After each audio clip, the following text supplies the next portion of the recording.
A evolução da maestria. Durante 3 milhões de anos, fomos caçadores-coletores. E foi em consequência das pressões evolucionárias desse estilo de vida que acabou emergindo um cérebro tão adaptável e criativo. Hoje, continuamos com o cérebro de caçador-coletor no crânio. Richard Leakey, paleoantropólogo queniano. É difícil imaginar agora, mas nossos primeiros ancestrais humanos que se aventuraram pelas planícies da África Oriental, há aproximadamente 6 milhões de anos, eram criaturas extremamente frágeis e vulneráveis. Tinham cerca de 1,5 metro de altura, andavam eretos e podiam correr com as 2 pernas, mas nunca, nem de longe, tão rápido quanto os predadores quadrúpedes que os perseguiam. Eram magros, seus braços não lhes ofereciam muita defesa. Não tinham garras, nem presas, nem veneno a que recorrer quando atacados. Para colher frutas, castanhas e insetos, ou para rapinar carniça, eles tinham que se aventurar pelas savanas abertas, onde se tornavam presas fáceis de leopardos ou de alcatéis de hienas. Fracos e pequenos, tudo indicava que estavam fadados à extinção.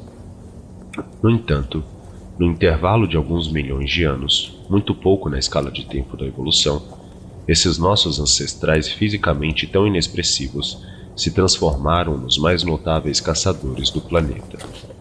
O que poderia explicar essa virada maravilhosa? Há quem especule que foi a condição de bípede que liberou as mãos para fazer ferramentas com a ajuda inestimável dos polegares opositores e da capacidade de segurar objetos. Mas essas explicações físicas desconsideram um aspecto fundamental.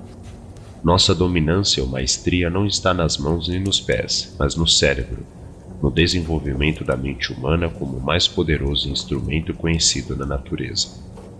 Muito mais potente que qualquer garra. E na raiz dessa transformação mental se encontram dois traços biológicos simples, o visual e o social, que os seres humanos primitivos alavancaram à condição de poder. Nossos ancestrais remotos descenderam dos primatas que saltaram durante milhões de anos nas copas das árvores e que, no processo, aprimoraram um dos mais notáveis sistemas visuais da natureza. Para se movimentar com rapidez e eficiência nesse mundo arborizado, desenvolveram uma coordenação ocular e muscular extremamente sofisticada. Os olhos aos poucos evoluíram para uma posição 100% frontal na face, proporcionando-lhes uma visão binocular, ou, entre aspas, estereoscópica. Esse sistema fornece ao cérebro uma perspectiva tridimensional e detalhista altamente precisa, mas um tanto estreita. Os animais que possuem esse tipo de visão frontal, em vez de olhos laterais, são em geral predadores eficientes como corujas e felinos. Eles usam essa visão poderosa para localizar a presa à distância. Os primatas arborícolas desenvolveram essa visão para outro propósito: transitar nos galhos e localizar frutos e insetos com maior eficácia. Também apuraram a sofisticada capacidade de distinguir cores. Quando nossos primeiros antepassados humanos deixaram as árvores e avançaram para as savanas abertas, eles passaram a adotar a posição ereta. Já dotados desse poderoso sistema visual, podiam enxergar mais longe. As girafas e os elefantes são mais altos, mas seus olhos são laterais, oferecendo-lhes em vez disso a visão panorâmica. Essa característica lhes permitia localizar predadores perigosos no horizonte e detectar os movimentos deles mesmo no crepúsculo. Em poucos segundos ou minutos, conseguiam escapar em segurança. Ao mesmo tempo, quando focalizavam o que estava mais perto, ao alcance das mãos, podiam identificar todos os tipos de detalhes importantes no contexto, pegadas e sinais de predadores nas proximidades, ou as cores e formas de rochas que podiam apanhar e talvez usar como ferramentas. Nas copas das árvores, essa visão poderosa possibilitava que se deslocassem com velocidade, vendo e reagindo com rapidez. Nas planícies abertas era o oposto. A segurança e a descoberta de alimentos dependia da observação lenta e paciente do contexto, da capacidade de perceber e interpretar detalhes, concentrando-se em seu significado. A sobrevivência de nossos ancestrais se baseava na intensidade de sua atenção. Quanto mais tempo olhavam, mais eram capazes de distinguir entre oportunidades e ameaças.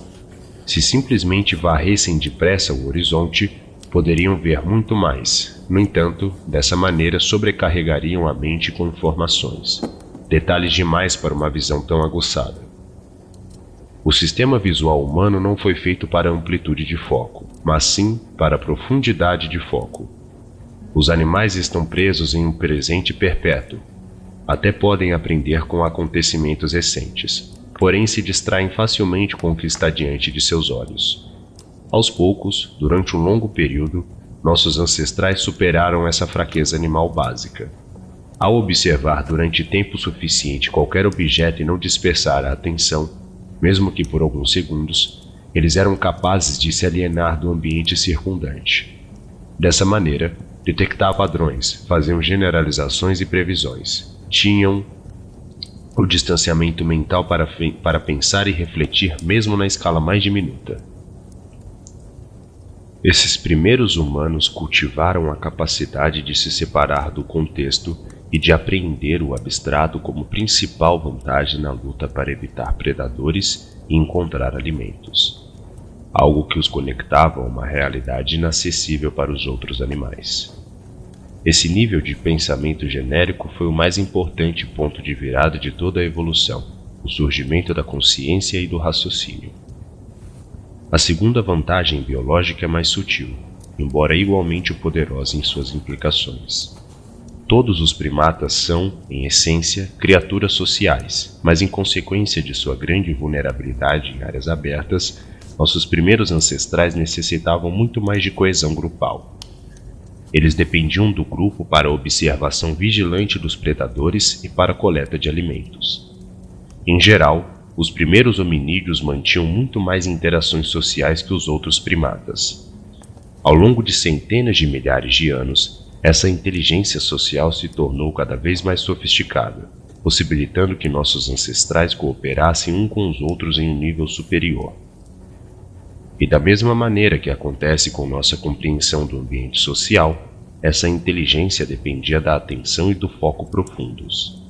A interpretação equivocada dos sinais sociais em grupos muito interligados podia se revelar extremamente perigosa. Por meio do aprimoramento desses dois traços, o visual e o social, nossos antepassados primitivos foram capazes de cerca de 2 a 3 milhões de anos atrás de inventar e de desenvolver a habilidade complexa de caçar.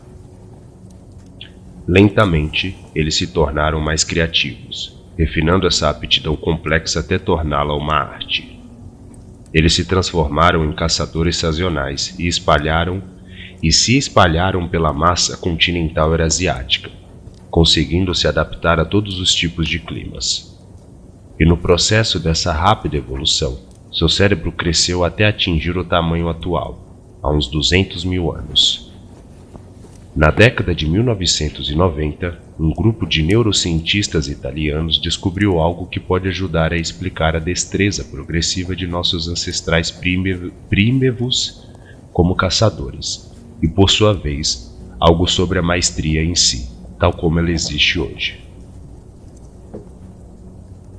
Ao estudar o processo dos macacos, eles descobriram que determinados neurônios que comandam os movimentos entram em ação não só quando os animais executam atividades muito específicas, como puxar uma alavanca para conseguir um amendoim ou segurar uma banana, mas também quando observam outros macacos fazendo as mesmas coisas. Eles logo foram denominados neurônios espelho. Essas ativações neuronais indicam que os primatas experimentam sensações semelhantes tanto praticando quanto observando a mesma ação, permitindo-lhes que se coloquem no lugar do outro e percebam os movimentos alheios como se fossem próprios. Isso explica a capacidade de muitos primatas de imitar e a habilidade muito apurada dos chimpanzés de prever os planos e as ações de um rival. Especula-se que esses neurônios evoluíram em consequência da natureza social dos primatas. Experimentos recentes demonstraram a existência desses neurônios em humanos, mas em um nível de sofisticação muito mais alto. Os macacos e, em geral, os primatas podem ver uma ação do ponto de vista do executor e imaginar suas intenções, mas os humanos vão mais longe. Sem pistas visuais nem ações alheias, podemos nos colocar dentro de outras Sem pistas visuais nem ações alheias, podemos nos colocar dentro de outras mentes e imaginar o que estão pensando. O desenvolvimento dos neurônios espelho permitiu que nossos ancestrais lessem os desejos um dos outros com base nos sinais mais sutis e, assim, aprimorassem suas habilidades sociais. Também atuou como componente essencial na fabricação de ferramentas. Aprendia-se a fazer ferramentas imitando as ações de um especialista. No entanto, talvez ainda mais importante, isso os tornava capazes de pensar dentro de tudo ao seu redor. Depois de estudar durante anos determinados animais, eles podiam se identificar com eles e pensar como eles, prevendo padrões de comportamento e aumentando a capacidade de rastrear e de matar a presa. Essa capacidade de pensar dentro era aplicável também ao mundo inorgânico. Ao produzir ferramentas de pedra, os artífices sentiam como se fosse um de seus instrumentos. A pedra ou madeira com que cortavam e se tornavam uma extensão de suas mãos. Deixa eu dar uma revisada aqui que eu acho que eu li errado. A pedra ou a madeira com que cortavam se tornavam uma extensão de suas mãos. Podiam percebê-la como se fosse a própria carne, o que possibilitava um controle muito mais apurado das ferramentas em si, tanto na fabricação quanto no uso. Esse poder da mente podia ser liberado apenas depois de anos de experiência. Uma vez dominada certa habilidade, rastrear presas, fabricar ferramentas, ela se tornava automática, e assim, ao exercê-la, a mente não precisava mais se concentrar nas ações específicas para a obtenção do resultado almejado, mas sim dedicar-se a algo muito mais complexo. O que a presa poderia estar pensando? De que maneira a ferramenta era percebida como parte das mãos? Esse pensar dentro seria uma versão pré-verbal da inteligência de terceiro nível, o equivalente primitivo à sensação intuitiva da anatomia ou da paisagem, percebida por Leonardo da Vinci, ou do eletromagnetismo percebido por Michael Faraday. A maestria nesse nível significava que nossos ancestrais podiam tomar decisões com rapidez e eficácia depois que passavam a compreender em profundidade o ambiente e a presa. Se esse poder não tivesse evoluído, a mente deles logo ficaria sobrecarregada com a massa de informações que tinham que processar para uma caçada bem-sucedida. Eles já haviam desenvolvido esse poder intuitivo centenas de milhares de anos antes da invenção da linguagem. E é por isso que, ao experimentarmos essa inteligência, temos a impressão de ser algo pré-verbal, de um poder que transcende nossa capacidade de expressá-lo em palavras. É preciso entender que esse longo período desempenhou um papel fundamental em nosso desenvolvimento mental. Ele alterou a essência de nossa relação com o tempo. Para os animais, o tempo é o grande inimigo. Se são presas potenciais, vaguear durante muito tempo pode significar morte instantânea. Se são predadores ativos, espreitar durante muito tempo apenas acarretará a fuga da presa. O tempo para eles também representa decadência física. Em grande parte, nossos ancestrais caçadores reverteram esse processo. Quanto mais tempo passavam observando algo, mais profundamente compreendiam e se conectavam com a realidade. Com a experiência, as habilidades de caçador prosperavam. Com a prática contínua, a capacidade de produzir ferramentas eficazes aumentava. O corpo podia decair, mas a mente continuava a aprender e a se adaptar. Esse uso do tempo é o ingrediente essencial da maestria. Com efeito, podemos dizer que essa reação revolucionária com o tempo alterou a mente humana em si e lhe conferiu uma qualidade específica ou essência. Quando não nos apressamos e nos concentramos em profundidade, quando confiamos que passar por um processo de meses ou anos nos levará à maestria, trabalhamos com a essência desse instrumento maravilhoso que se desenvolveu ao longo de muitos milhões de anos. Avançamos inexoravelmente para níveis de inteligência cada vez mais altos.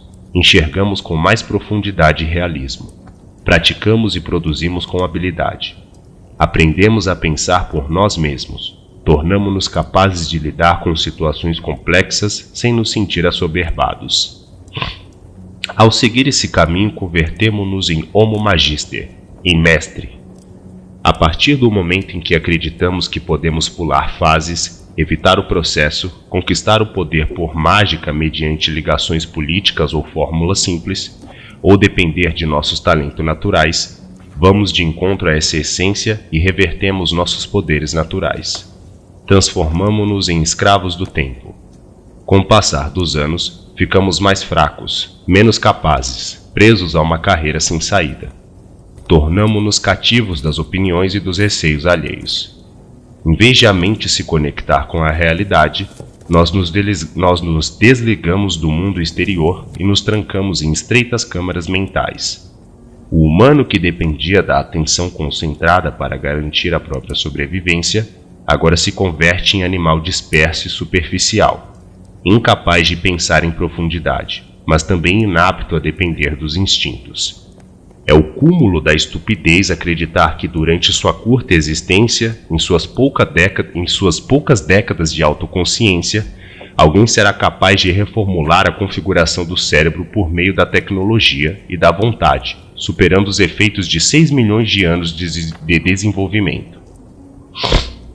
Contrariar a essência pode ser uma fonte de distração temporária, mas o tempo exporá, impiedosamente, sua debilidade e impaciência. A grande salvação para todos nós é que herdamos um instrumento extremamente plástico.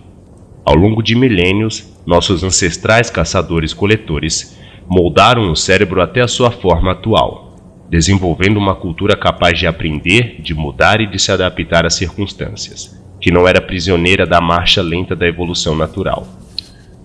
Como pessoas modernas, nosso cérebro tem o mesmo poder, a mesma plasticidade. A qualquer momento podemos optar por mudar nossa relação com o tempo e trabalhar com a essência, conscientes de sua existência e de seu poder. Com o fator tempo trabalhando a nosso favor, podemos reverter os maus hábitos e a passividade e galgar os degraus da inteligência. Pense nessa mudança como um retorno a seu passado profundo e radical como humano, religando-se a seus ancestrais caçadores-coletores e preservando uma magnífica continuidade com suas origens primordiais em estilo moderno. O ambiente que atuamos pode ser diferente, mas o cérebro é essencialmente o mesmo, e seu poder de aprender, de se adaptar e de dominar o tempo é universal.